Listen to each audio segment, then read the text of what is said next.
right, so will the Senate make one big, beautiful bill even bigger, maybe more beautiful? Let's bring in Alabama Senator Mr. Tommy Tuberville from Alabama and gubernatorial candidate as well. We'll talk some about that in a few. Senator Tuberville, you think much is going to change in this reconciliation Senate side? Oh, yeah, it'll change, Larry. There'll be several changes. There's several people that don't like the amount of the Green New Deal subsidies that's still in it. The work requirements for the Medicaid start years down the road. They don't start immediately.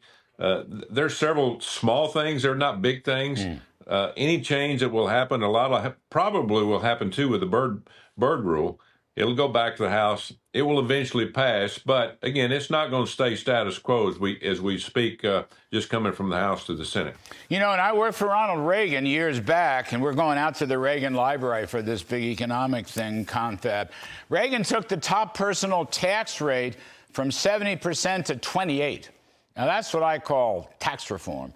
Now, the top personal tax rate is 37. I know there's no millionaires tax, which is good.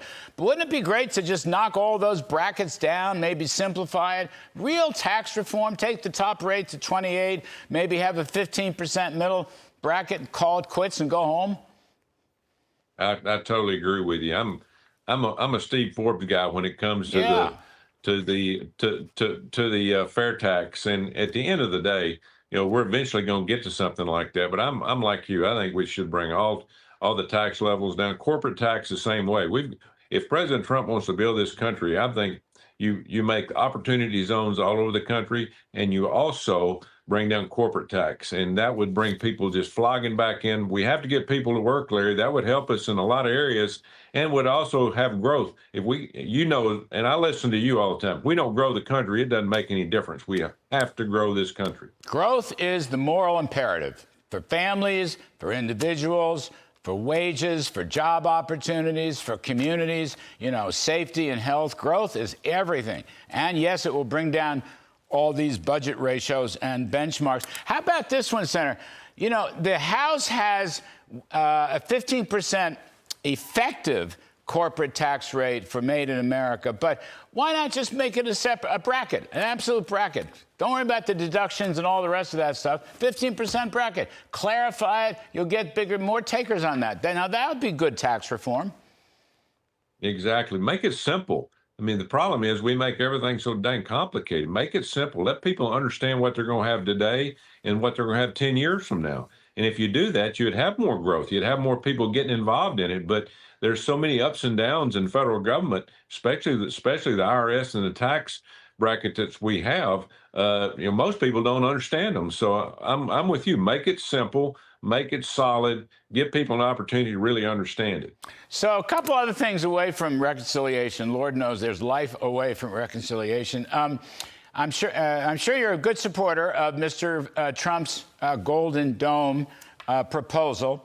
Now he's saying that if Canada comes in, okay, if they come in with this, we'll protect them in the Golden Dome. They can be the 51st state, and they'll have the dome for free. So the 51st state is back on the table with the Golden Dome. What do you think, Senator? Negotiator in peace, Larry. That's him. If we're going to do a Golden Dome, we're going to have Canada involved in it. Yeah. It's going to be so costly. We need their protection. We need their money involved in it. And same thing with Mexico. We might have to have them involved, too, to some degree. But Canada is definitely going to have to be involved in the Golden Dome. I'm on the Armed Services Committee. I listen to all the money that it could possibly cost. It might not happen in your and my lifetime, but eventually we're going to have some kind of protection for our borders. Canada would be a perfect opportunity to put them involved in the scenario. And, yeah, well, Reagan started it with SDI, Star Wars. So another one, political issue is Mr. Trump is going to end the money to Harvard. Harvard refuses to end anti-Semitism. Harvard refuses to end DEI. And Trump's going to end the money to Harvard. Seems like a fair trade to me. Big time fair trade, Larry. Most of our higher education institutions, which I worked in for years, have gotten into big business. They're paying tenured professors, paying out billions of dollars in terms of taxpayer money.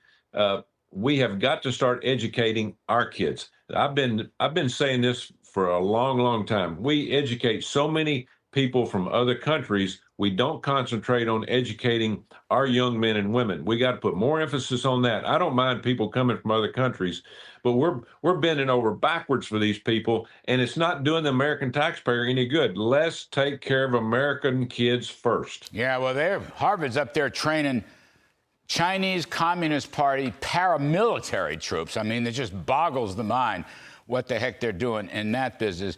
And of course, Democrats support Harvard. So here's Democrat now, AOC. I'm sure she's your favorite Democrat. She came out with a statement that she remains a socialist and she wants to end ICE, okay, Immigration and Customs enforcement. She wants to end ICE, okay? It's like, remember, it's like the summer of 2020. Let's defund the police. She wants to end ICE. Now, there's the Democratic Party for you. What do you make of that? Heaven help us. If somebody like that gets any more power than what she has, we're in huge trouble. This country was built on borders. It was built on the land of law of the land. It was built on a judicial system that was fair to everybody, and she is absolutely trying to destroy it all. They have no clue what they want to do on the Democratic side. They're searching, Larry, for some kind of agenda, and I hope she's the one that they pick to put this agenda together, because if they do, it'll be all over for the Democratic Party. Yeah, it's a summer of love. You know, let all the criminals, let all the terrorists out. No problem. We don't need ICE. We don't need anything. Sure, summer of love. Now, rumor is, Senator Tuberville, that you're going home to be governor of Alabama. You want to make Alabama great again? Is that the idea? Well, exactly right. And I was going to run for governor, Larry, several years ago. We had a new governor go in. I said, you know, I'm not going to do that. President Trump and I got together and said, hey, you ought to run for the Senate. I ran for the Senate, won. I've spent the last 6 years studying, understanding federal government. I'm not a lawyer. I'm a coach. I'm an educator. But President Trump is sending a lot of the power, a lot of the money back to the states. And I've talked to him, visited with him. He's for it. I'm going to go back, be the governor of the state of Alabama, make Alabama and America great again. We got all kind of potential, but we got to put that potential to work with President Trump's help. You're the backbone of the Senate. What are we going to do without you? We'll get somebody good up there, Larry, I promise you. All right. Senator Tommy Tuberville. Anyway, we got you for a while longer. Even when you're governor, you'll never escape the Kudlow Show. We appreciate it. Well, I'm the Wisdom Senator. You know that. Thank you.